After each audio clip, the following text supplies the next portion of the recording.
Өзгөн районунда жогорку класстын окуучуларынын ортосунда чыккан конфликтте ок атылган. Бул тууралуу Ош облустук ички иштер башкармалыгынын басма сөз катчысы билдирди. Маалыматка ылайык 17 мартта Өзгөн райондук ички иштер бөлүмүнө Кара Дыйкан айылынын 2002 жылы туулган жараны октон жаракат алып ооруканага түшкөнүн кабарлаган.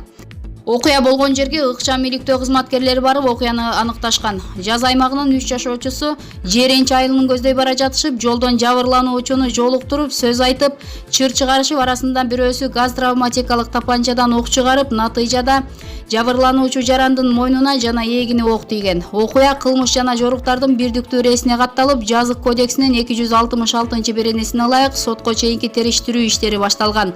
Конфликт 10 жана 11 класстын окуучуларынын арасында болгон. Кыргызстандын туңгуч президенти Аскар Акаев 2005 жылы 24 мартта Ала Тоо аянтынан жалаң кылмышкерлер чогулган деп эсептейт. Ал мындай пикирин BBC радиосунун суроолоруна жооп берип жатып билдирди. Акаевдин айтымында ошол кездеги оппозиция криминалдарды колдонуп бийликти кулаткан. Ошол күнү эртең менен бөлмөмдөн карасам, чогулган 15 000 кишинин ичинен 10 000ден ашууну негизинен криминалдар экен.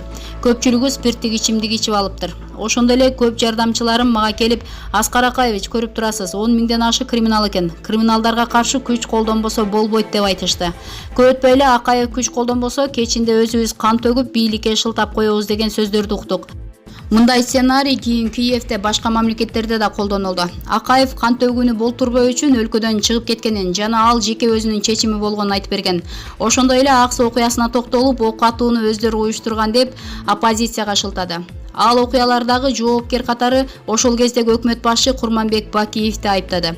Кыргызстандын саясий тарыхында Жоогазын инкылабы деген ат менен белгилүү март окуясына быйыл 14 жыл болду. 2005 жылы 24 мартта нааразычылыгын билдирип чыккан миңдеген адамдардын күчү менен бийлик алмашып, 15 жыл бою мамлекет башында турган президент Аскар Акаевдин режими кулатылган. Толкундоолор марттын башында Жалал Абадта башталып, өлкөнүн булуң бурчуна жайылган. Акаев мамлекеттен качып, Орусиядан башпаанеге алган. Бийликке оппозициялык кыймылдын башчысы Курманбек Бакиев келип, 2010 жылдын 7 апрелиндеги инкылаптан кийин өлкөдөн качып чыгып кеткен. Маалымат булагы Азаттык. Мадумаров Атамбаев менен биригүүгө даяр. Бүтүн Кыргызстан партиясынын лидери Адахан Мадумаров жалпы кызыкчылык үчүн Алмазбек Атамбаев менен биригүүгө даяр. Бул тууралуу ал телеканалдардын бирине интервью берип жатып билдирди. Мадумаров Баткенде болгон чек ара маселеси боюнча аны каралоо атайылап уюштурулганын билдирген.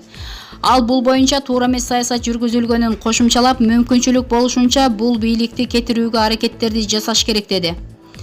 Жеке кызыкчылык үчүн эмес, бүтүндөй элдин, мамлекеттин кызыкчылыгы үчүн болсо даярмын деп айтып келе жатам. Менимче мынчалык даражадагы жаман ойдо кетип бараткан, өзүнүн жеке кызыкчылыгы үчүн эки мамлекеттин ортосуна от таштаган бийликти токтотуу үчүн ким менен да болбосун биригиш керек, деди Мадумаров. Ал ошондой эле Атамбаевдин оппозицияга өтүп парламенттик шайлоого барышын колдой турганын ачык айткан. Эгерде ушундай башаламандыкты токтотуу үчүн күрөшөмүн деген болсо колдойм. Мен Атамбаевдин мүнөзүн жакшы билем. Эртеби кечпи ичиндеги абийирди чыдатпай кыргыз элинен кечирим сурайт деп айткам. Эгерде туура эмес кылган иштерин кайра оңдойм деген болсо, эмне үчүн кызматташканга болбосун? Максат бир болсо, аны менен кызматташканга даярбыз, деди Мадумаров. Маалымат булагы Говори ТВ. Бүгүн Атамбаев менен күрөшүүгө мен эч кандай мындай бир себебим жок. Себеби ал пенсионер. А эгерде ошол пенсияга чыгып алып, мен туура эмес жасадым, туура эмес жасаган ишимди кайрадан өзүм оңдошум керек деген болсо, эгерде ошол максат бир болгон болсо, эмне үчүн кызматташканга болбойт? Муну мен бүгүн айтып аткан жокмун. Муну 10 жылдан бери айтып келем. Максат бир болсо,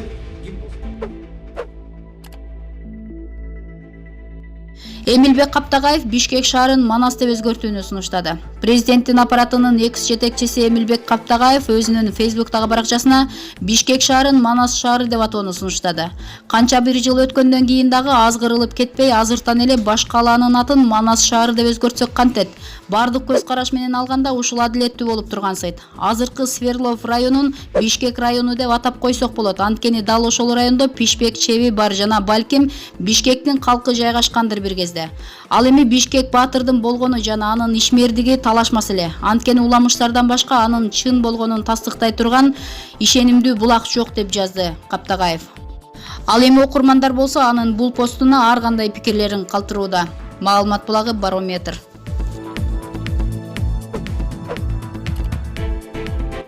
Мушкер Канат Келдибеков чоң спортко чейин тазалыкта иштеген. 21 мартта өткөрүлгөн ВЭФ Гранд Прикс аталышындагы мелдеште чемпиондук курду тагынып, Мерседес үлгүсүндөгү автоунаага ээ болгон Канат Келдибеков мурда тазалык кызматкер болуп эмгектенип келген. Тайсон кайманаты менен коомчулукка таанымал мушкер буга чейин таштандыларды чогултуп акча тапкан. Машинелерге таштан жүктөп берет. Анан жумуш менен спорттун айкаштуулугу келатат. Анан мен андай белгилүү спортсменмин, мен тигинтпейт элем, тигиндей мындай кылбайт элем деген кептерин биз азыр чогуу элекпиз. Мындай жылуу маанайдагы куттуктоодон соң Кыргыз Республикасынын спорт чебери Канат Келдибеков күнүмдүк ишине киришти. Алгач шаардын автобекет аймагындагы таштанды төгүүчү жайды тазалоо менен баштады. Сыймыкка бөлөнүп турган спортчу үчүн жумушу дагы негизги орунда. Анткени үй бүлө багуудагы кирешеси ушул эмгек. Келчегимде балам багыш керек да. Уялбай иштей берем. Адегенде эле ак суу окуясын эскерем деп элди чогултуп алган Алмазбек Атамбаев Кытайдан алып келген рюмкасын кеп кылып, учурдагы президент менен стакан кагышып жүргөнүн эстеди. Коньякты ичип коем. Кытайдан алып келген рюмкам бар 10 грамм. Сооронбай агын ичет. Калп десе күбөлөрүм бар да керек болсун. Атүгүл жогорку кеңештин депутаттарына ат коюп боо такты. Мына Рыскелди Момбеков иним айтып атпайбы? Өкмөт түкүрүктөбү депчи. А бирок парламентти карасаң бир тобу чимкириктейдер. Жана кички баланын мурдунан салаңдап калат го, жерге түшпөй, жары кетпей. Асылбек тартып алса тартып алат.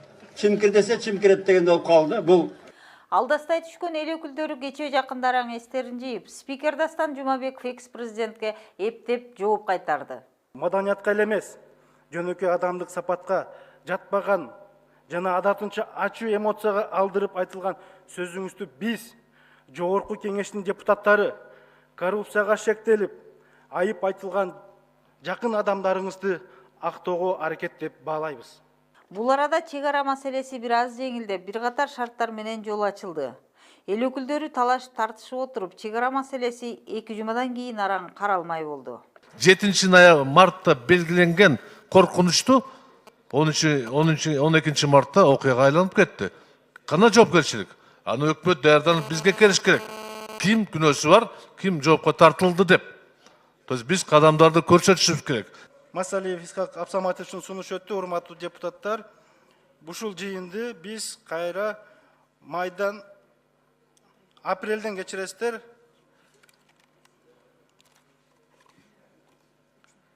Апрелдин 3-үндө булантабыз, урматтуу депутаттар. Добуш менен чечилди. Өкмөт башчысынын жогорку кеңештин жыйынына келбей калгандыгы катуу талкууга алынганы менен деле иши жок. Премьер-министр Абулгазиев ошту кыдырып, акимдерди эки алган баладай болуп турасыңар деп каарый баштады. Түптү түптүс, типтин баары ушунда. Жаңы жыл келди, жакшылык келди. Президент Сооронбай Жээнбековдун сотторду тозок менен коркутканы, Өмүрбек Текебаев менен Садыр Жапаровдун тагдырына таасирин тийгизеби же жокпу ким билет. Апрель айында Атамекен партиясы митинг өткөрүүнү убада кылды. Милдет, намыс, Атамекен! Милдет, намыс, Атамекен!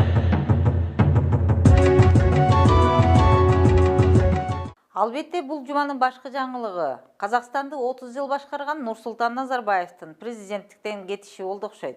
Бүгүнде баршаңызга үндөө жарыялагалы отурмун. Бирок бүгүнкү үндөөдүн маңызы өтө башка жана зор деп санаймын. Мен Казакстан Республикасынын президенти ретинде өкүлеттигимди токтотуу жөнүндө чечим кабылдадым. Сенаттын төрагасы Касым-Жомарт Токаев президент катары ант берип, Нурсултан Назарбаевдин кызы Дарига Назарбаева анын ордуна барып Астана Нурсултан аталып калды. Қазақстан Республикасының конституциясы мен заңдарын қатаң сақтауға, азаматтардың құқықтары мен бостандықтарына кепілдік беруге, Қазақстан Республикасы президентінің өзіме жүктелген мәртебелі міндетін адал атқаруға салтанатты түрде ант етемін. Элбасы Нур Отан партиясынын лидери, Коопсуздук кеңешинин төрагасы бойдон калган Нурсултан Назарбаев тууралуу талкуу Евросоюздун төрагасынан баштап фейсбукчуларга чейин жүрүүдө. Кандай болгон күндө дагы Казакстан Нурсултан Назарбаевдин бир доорунан экинчи дооруна багыт алды. Албетте мына ушундай ири саясий жаңылыктар менен кошо кыргызстандыктар Норуз майрамын тосуп алышты. Норуз майрам, ырыс майрам, бабалардан мурас майрам. Ак калпакчан кыргыз майрам, Норуз майрам, бул майрам. Норуз майрам, ырыс майрам, бабалардан мурас майрам. Ак калпакчан кыргыз майрам, Норуз майрам, бул майрам. Келе жаткан жума жаңыланууну, тазаланууну алып келген. Саясаты арбын болсо дагы тынчтык менен